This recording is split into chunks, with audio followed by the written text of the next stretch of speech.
Yo, what is up, guys? Today we're talking about the main event at UFC Fight Night, Thompson vs. Neal, and obviously this fight is a welterweight fight between Stephen Wonderboy Thompson and Geoff Hands of Steel Neal. This should be an absolutely amazing main event. As you guys know, the main event was supposed to be between Leon Edwards and Khamzat Chimaev, but about a week before the fight was supposed to take place, Khamzat Chimaev tested positive for COVID, and then Leon Edwards also tested positive for COVID, so that fight was scrapped, and it's supposed to be happening, I believe, in February of 2021.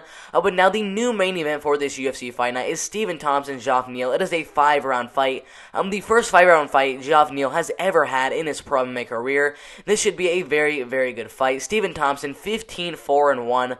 He's actually the 6th best welterweight fighter in the world. He's 37, almost 38 years old at the time of this recording, 6 foot tall, and has a reach of 75 inches. He is currently ranked 12th at welterweight worldwide. He's on an amazing streak in this welterweight division right now, 13-2, an amazing record also in this welterweight division. His last win, I believe, came against Mike Perry by head kick KO in the very first round. He looks to get another win against a top 5 opponent in Stephen Thompson in this fight. And Geoff Neal, he's 30 years old, so much younger than his opponent in Stephen Thompson, who's 37, almost 38 years old. Geoff Neal's a little bit smaller at 5'11" inches tall and has the same reach as Stephen Thompson at 75 inches. This should be a very, very good fight. Also, the Tapology predictions for this fight have Stephen Thompson 65% of the votes, mainly by unanimous decision. Some people do think that he's going to get a knockout in this one. I'm telling you right now, literally 0. And I mean 0 out of these 700 Tapology predictions are saying either fighter is going to get a submission, and that makes perfect sense. This fight is staying on the feet. It's going to be a kickboxing, Muay Thai, karate. It's staying on the feet. This fight, there's no way the fight's going to go on the ground unless one of them gets absolutely rocked, and then they go for a takedown just to avoid getting hit even more. But, I mean, the chances this fight stays on the ground for more than a minute in this whole entire fight are very, very slim. This fight's definitely going to stay on the feet. And in my opinion, I do think Geoff Neal has more power than Stephen Thompson. But Stephen Thompson definitely has a lot more tools to work with against a guy like Geoff Neal. I mean, he has leg kicks, he has head kick KOs, he has body kicks, he has amazing uppercuts, and he has perfect straight right hands. This fight should be very interesting. And if you look at Stephen Thompson's record, 15-4-1 is obviously a very, very good record. The bulk of those losses have come a little bit recently against Tyron Woodley, Darren Till, and Anthony Pettis. And then obviously that one draw that's on his record was to Tyron Woodley in their first time that they ended up fighting. But I mean, he actually started his fighting career back in 1999. He actually used to be a kickboxer for about 3 years. He started with a unanimous decision, a knockout win, a knockout win, a knockout win, 2 decision wins, another decision win, a 3rd round head kick KO, a 1st round body kick KO, a 2nd round broken arm injury as he literally kicked this guy's arm broken and got a 2nd round knockout, 1st round knockout.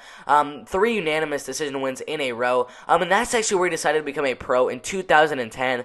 And once he became a pro, he did very, very good on the regional scene with 5 straight wins, getting him a shot inside the UFC. And in his first fight inside the UFC, back in 2012 against Dan Stitgen, he ended up getting a 1st round head kick KO win, lost his next fight to Matt Brown by unanimous decision, but came back after that with a decision win over Nasun Borelli, and then got 2 knockout wins in a row over Chris Clemens by 2nd round knockout, and Robert Whittaker, the former middleweight champion, by 1st round knockout. That's absolutely insane. And then 2014, he got a decision win over Patrick Cote, fought Jake Ellenberger in 2015, and got a 1st round spinning hook kick knockout. Absolutely insane. He was supposed to fight Neil Magny in his next fight, but ended up fighting Johnny Hendricks instead, and won the fight also by 1st round spinning a back kick knockout. Absolutely insane. Then got a unanimous decision win over former title challenger Rory McDonald. Got a shot at the title against Tyron Woodley, and that's obviously where he got the draw against Tyron Woodley. Fought Tyron Woodley in the 2nd time at UFC 209, Woodley versus Thompson 2, but lost that one by unanimous decision.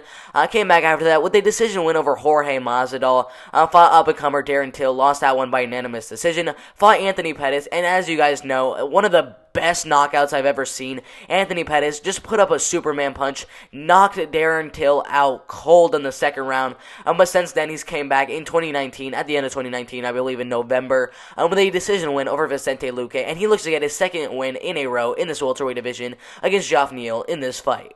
Alright guys, now let's take a look at his opponent, the 12th best welterweight fighter in the world, 13-2, obviously an amazing record in this welterweight division.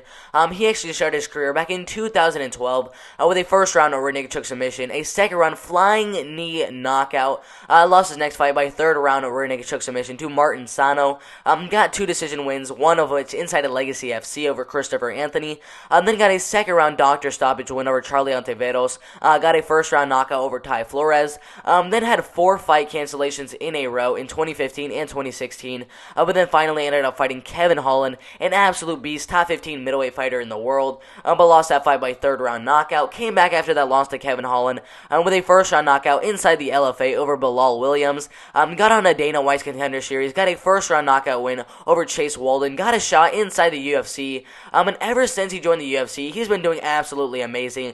During the UFC in 2018, got a first round rear naked choke submission win over Brian Kamazi, a second round head kick KO win over Frank Camacho, a unanimous decision win over Bilal Muhammad, a second round TKO win over Nico Price, and then obviously that first round head kick KO win over Mike Perry, literally a year ago, absolutely insane.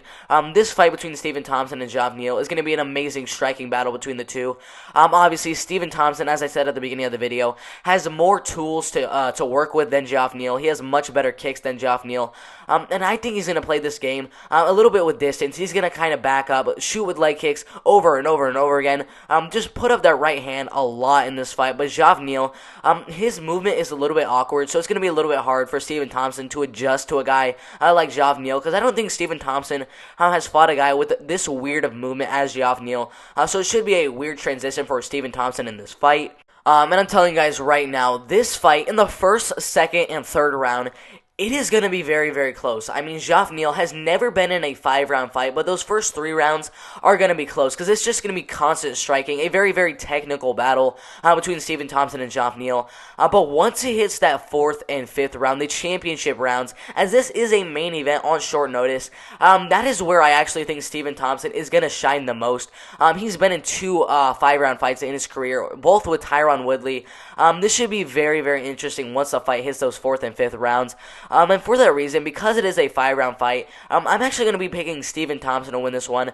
I mean, if it was a 3-round fight, I might actually go with Geoff Neal, but since it is a 5-round main event, this is Geoff Neal's first ever 5-round main event against a veteran fighter in Stephen Thompson, an absolutely amazing kickboxer. I'm going to have to go with Stephen Thompson to win the fight, probably by 49-48, unanimous decision. Alright guys, I already know this fight is going to be very, very close. I mean, even if you look at the betting odds, guys, minus 110 Geoff Neal, minus 110 Stephen Thompson. This is a 50-50 fight according to the betting odds. In my opinion, I'd have Stephen Thompson around minus 140, minus 130, somewhere around there. Since this is a 5-round main event, championship rounds are going to be taking place in this fight. That is why I have Stephen Thompson win the fight by unanimous decision. But what do you guys think is going to happen in this fight? Do you think Geoff Neal is going to get his signature head kick KO over Stephen Thompson in this one? Do you think Stephen Thompson is going to go out there and absolutely dominate all 5 rounds, get the unanimous decision, 50-45 on all judges' scorecards? Put your predictions in the comment section below. I would love to see what you guys think is going to happen in this fight. If you like the video, make sure to like the video and subscribe to the channel. Make sure to turn on those post notifications so you don't miss when I post a new video. That would be absolutely insane if you did that. But it's been a fun video. I'm out of here, guys.